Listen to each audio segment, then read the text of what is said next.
We're going into week 6 of preschool and we're ready to start our letter of the week. Our first letter is the letter C.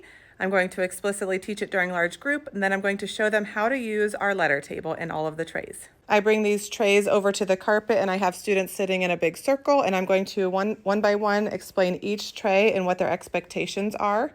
For instance, when they use sand, this is not to play with. We are not putting our whole hand into the sand. We're just using one finger. If you want to play like that, you can go to the sensory table, but this is for one finger. This is our pencil, and this is the only thing that touches the sand. C says K, and then you shake it just a little bit to erase it. Never even comes off of that tray. If you forget what the letter is, there's always buttons on the table to remind you.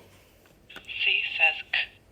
So I'm going to explain each of these trays and how to use them, and then after that, we're going to come to these tables, which will be empty at that point. These get stacked up and put on top of my block center shelf while we're using these tables, and then these get pulled out at center time. Everybody's going to get a little pile of shaving cream at their table, and they need to make their paper. So they're going to take it and smear it out like a piece of paper. And then just like in the sand, they're using one finger for their pencil. And we're going to try making a big curve. As we say it, it's important to say the letter and the letter sound. C says K. Erase it. C says K. This makes it easy for students who are having trouble to try over and over. You can do hand over hand and help them make it in there. You can make it first and then they can trace yours. C says K.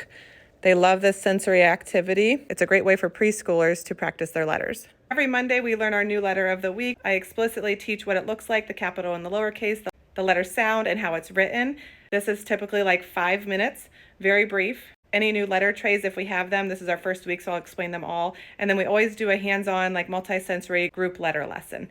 So this week it's writing and shaving cream. I also have letter C road mats that another day they're going to take a Matchbox car and drive over the C as they say, C says K, C says K.